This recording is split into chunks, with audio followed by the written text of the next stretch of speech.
welcome to Redistricting Academy presented by the Hispanic Federation. My name is Ingrid Alvarez, and I am the Vice President for Policy and Strategic Engagement, and I have the pleasure of bringing to you today Mapping Advocacy Strategy for Redistricting Campaigns. On today's agenda, we will cover Advocacy 101, Redistricting as an advocacy issue, how we set and determine SMART goals, how we conduct a stakeholder mapping and power analysis, how we partner and create allyship, how we engage and develop our tactical work plan, and how we evaluate for results. We'll start with defining what advocacy is. And so advocacy is the act of supporting, defending, or arguing for a specific cause or issue. The purpose of advocacy is to create change. And most likely than not, if you've ever spoken up or advocated for change and improvement in your community, you have participated in advocacy. Advocacy issues and campaigns could be diverse and broad, but what they all must contain are 6 crucial elements. Those are that your issue or your problem that you're trying to solve is real and a quantifiable issue, that the win or the solution that you're trying to create is both thoughtful and viable, that you set a core group of goals as your guiding principles, that your advocacy strategy is supported by a strong, thought-out tactical work plan, that you create messaging that turns your issue into the it issue when you make a public case for it, and that you're set up with benchmarks and metrics to measure your success. Today, I'd like to start with sharing examples of some of Hispanic Federation's successful advocacy campaigns. The first one is a campaign in our New York State office called the Farm Workers Fair Labor Practices Act. This campaign incorporated coalition partners, members and individuals directly impacted by the issue, and the legislature in New York State to create change around fair work practices for farm workers, and ultimately led to the opportunity of having an established commission that now is creating and providing guidance both in policy and in actions in improving the workplace for farm workers in New York. The second campaign template that I come and share with you today is I am a healthcare voter out of our Connecticut State office. I'm a healthcare voter was part of our civic engagement campaign that incorporated reform in Connecticut State healthcare policies and access. This campaign was a multi-regional campaign, and again, with partners in the legislature, coalition partners, community partners. The third campaign that I share with you is Action for Puerto Rico. Action for Puerto Rico is one of our federal national advocacy priorities. And as a national campaign encompasses every member and partner in the US. And you are looking at right now both some of the in-person advocacy tactical approaches, as well as social media communications approach in that campaign. So that brings us to how do we then create and map out an advocacy campaign for redistricting as our issue? Well, first we start by defining what redistricting is. Every 10 years after the federal census, district maps for state houses and senates, as well as US congressional districts, are redrawn. This process of redrawing voting district lines reflects the population changes. The process is a bipartisan effort and may vary from state to state. Some states establish either independent redistricting commissions, while other states embark on the process by a bipartisan legislative commission. There are consequences to this. And the most important consequence to highlight is that the redistricting process creates gerrymandering. I'll define that for you.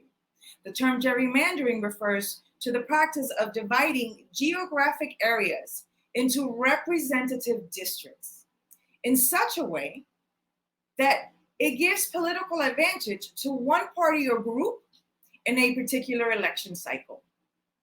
The consequences of gerrymandering are many districts are no longer competitive.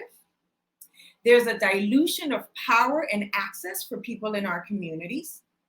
A growing number of candidates run unopposed. Voters end up feeling like their votes just don't count. Gerrymandering is done equally by both major political parties. So at this junction, what are advocacy goals? And so keep in mind that if we are seeking, and our issue is redistricting reform, that when we think about what our goals should be, they should be centered on achieving that win, redistricting reform. So a crucial and key component to any organization, and especially any campaign success, is the ability to identify and develop a very clear, focused, and measurable set of goals, and to create a strategy and a tactical plan that's going to drive those goals to create the win and the solution that you seek. Therefore, in our work, we insist that your goals always be 1, focused, 2, clear, 3, measurable. So, how do we go from goals, which is the overarching win and solution that we seek, to making them what we call SMART goals? The acronym SMART stands for a goal that is specific, clear, concise, that it is measurable. Will you know when you've accomplished your goal? That it is attainable. Is it possible to achieve this goal? That it is relevant. Is it important to you? Who else is this goal important to? And that it is timely. Does it have a deadline? So SMART, specific, measurable, attainable, relevant, and timely. At this juncture, what I'd like to share with you and what you're looking at now is the constellation of what makes up an advocacy impact strategy. And so part of today's presentation is walking us together through each of these steps. The steps are: what's your advocacy issue, defining the problem and the solution that you seek? What are your advocacy goals? What are the decision makers? Who are the decision makers and the influencers that can give you your goal? What are their interests? It's critically important to know that the person that can give you what you want, that you are aware of what their interests and what drives and makes them tick to align with your advocacy to achieve your goal. You also need to know who else is in this space, either advocating for the solution change you seek, or maybe your opposition. Where does that obstacle exist? What are your advocacy assets and gaps? Assets are your expertise, the strength of your coalition, your numbers and partners, the resources that you have to invest in this advocacy campaign. Your gaps are equally important. What are you missing? What do you need to obtain and achieve in order to make your work plan complete in order to succeed in your campaign? Who are your key partners? Who's missing? Who do you need to reach out to and develop relationships with to ensure that all key partners are in alignment with your advocacy strategy? What tactics will you deploy? Tactics are your activities. What are the things and in the places that you will do these things to achieve your goal? What are the most powerful messages, and who do your key influencers and decision makers need to hear the messages from? And ultimately, how will you measure your success? So this brings us to the power analysis step. And here we will do a deep dive in this step-by-step process. Let's start by defining what power analysis is. Power analysis is used to identify the key decision makers and others who have power over a specific issue. It helps to reveal power relationships, map stakeholder relationships, and identify possible channels of influence, as well as the risk of conflict. Power analysis builds a shared understanding of how power works on a specific advocacy issue. It's important, and the reason why it's important is because there's a diverse set of tools that can help to make a decision on a range of strategic issues, including identifying the key decision maker, prioritizing the people and groups who could be our allies, assessing which uncommitted stakeholders and adversaries are worth targeting and influencing, choosing the appropriate advocacy methods and approaches to achieve the change, help ensure our advocacy strategy is effective, relevant, and well-targeted over the long term. So who should conduct it and when? Well, power analysis could be conducted by communities, by community-based organizations, by government officials, service providers, individuals supporting advocacy work. And power analysis can be useful at different moments of your advocacy process. So for example, if you're conducting context analysis, understand the context to design a campaign, or strategy and action, understanding key factors, their power and influence on the advocacy objectives before defining or refining strategies.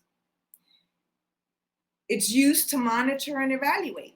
It allows to assess past policy or political changes, reflect on the impact of your strategies, and determine ways to improve. It's also a facilitation and a learning tool. You could use it to introduce power concepts that can trigger organizational reflection, leading to better relationships within and between partner organizations. Now, this brings us to stakeholder mapping.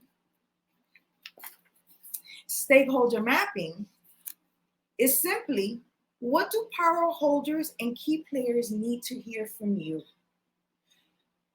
What it is, it's the part of the strategy that reminds you that you must have a very refined sense of who you're talking to and who your target audience is. Who are the specific people and institutions you need to move, who can help you achieve your stated goals. And mind you, this includes key players, power holders, and competitors. What messages are most important to communicate? What do we need to develop to have a very clear, attention-getting advocacy message or messages? How do we tie messages directly to the issue that we've identified as our campaign? And how do we channel that crisis for different players? Remember, keep messaging uniform across all platforms. So let's talk a little bit about allies and partners. Allies and partners are a crucial component to our tactical plan and our strategy. So reaching different audiences requires crafting and framing a set of messages that will be persuasive. Who are the most credible messengers that you can use to speak to different audiences? How do we engage the true, authentic voices? In other words, the individuals most impacted by the issue and those who can speak from their shared or personal experiences. Who are they? Who are these partners and allies? What do we need to do to equip these messengers, both in terms of information and to increase the number of advocates and their capacity for areas of collaboration that we need to drive our tactical plan. So that brings us to our engagement tactics. Engagement tactics are the crucial component of the plan that builds the evidence on what needs to change and inform how that change can happen. Remember, this is your solution. It can happen through public campaigning to raise awareness about important issues and give voice to those directly impacted, your messengers. And it can influence those in power at the local, state, and national levels to take action, providing leadership on systemic and institutional change, your power holders. And on this slide, what you will see are, under each of the engagement tactics, all of the activities. Tactics is synonymous with your activities, the things that you will commit to invest in and to deploy to carry out your campaign. So under building evidence, it could mean that you produce the research and the evidence that is needed on your issue. That could lead to publishing a white paper, case studies, creating the fact sheets and the infographics to translate the data for both communities and power holders. It could be storytelling. Those individuals directly impacted by this issue sharing their personal experiences. It could be presentations to your community to expand awareness and education on the issue. Under the public campaigning component, that could be creating the opportunities for town halls, education forums, teach-ins, having call-in days, contact your legislator days.